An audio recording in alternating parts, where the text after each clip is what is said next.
నమస్తే welcome to మన Telugu TV special focus. Bharat Pak మధ్య యుద్ధం ఖాయమన్న అంచనాకు ప్రపంచ దేశాలు వచ్చాయి. భారత్ను ఢీకొట్టడం అసాధ్యమన్న విషయాన్ని గ్రహించిన పాక్ ఎన్నో దేశాల మద్దతు కోసం వేడుకుంటోంది.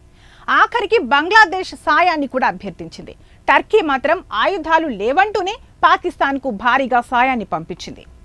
పహల్గామ్ ఉగ్రదాడి తర్వాత భారత్ పాకిస్తాన్ మధ్య ఉద్రిక్తతలు తారాస్థాయికి చేరుకున్నాయి.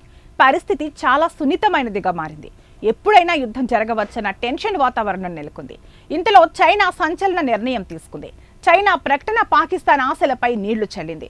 నిజానికి జిన్పింగ్ పాకిస్తాన్లో చాలా పెట్టుబడులు పెట్టారు కాబట్టి యుద్ధ భూమిలో పాకిస్తాన్కు మద్దతు ఇస్తారని పాకిస్తాన్ ఆలోచిస్తుంది.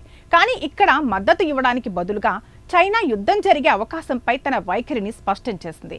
చైనా మరోసారి తటస్థ వైఖరిని అవలంబించి రెండు దేశాలు సంయమనం పాటించాలని విజ్ఞప్తి చేసింది. ఈ ప్రాంతంలో శాంతిని పునరుద్ధరించడానికి సహాయపడే ఏ దశకైనా మద్దతు ఇస్తామని చైనా విదేశాంగ మంత్రిత్వ శాఖ స్పష్టం చేసింది.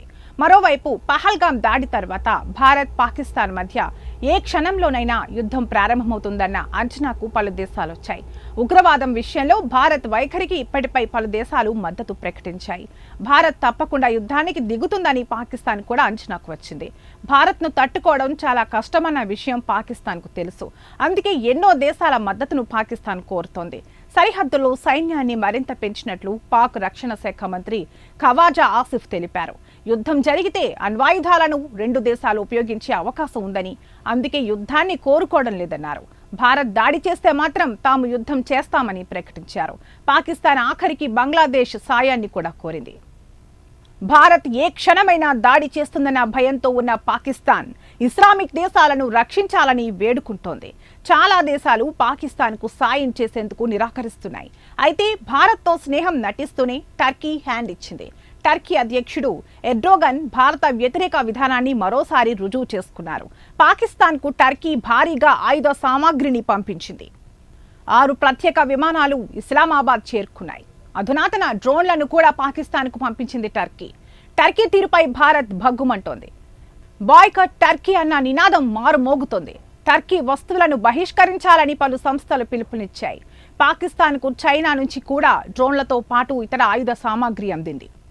భారత్కు అమెరికా, రష్యా, బ్రిటన్, ఆస్ట్రేలియాతో పాటు పలు దేశాలు మద్దతు ప్రకటించాయి.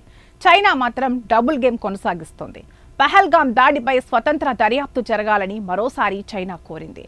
భారత్ పాకిస్తాన్లు సంయమనం పాటించాలని కోరింది. కాశ్మీర్ దాడి తర్వాత వీలైనంత త్వరగా న్యాయమైన, నిష్పాక్షికమైన దర్యాప్తును నిర్వహించడానికి చైనా మద్దతిస్తుందని చైనా విదేశాంగ మంత్రిత్వ శాఖ ప్రతినిధి గువో జియాకున్ అన్నారు.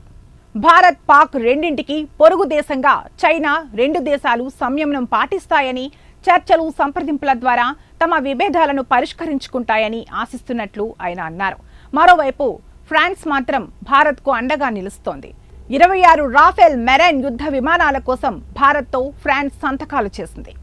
ఇది ఇవాల్టి స్పెషల్ ఫోకస్. మరొక ఇంట్రెస్టింగ్ టాపిక్తో మళ్ళీ కలుద్దాం. నమస్తే.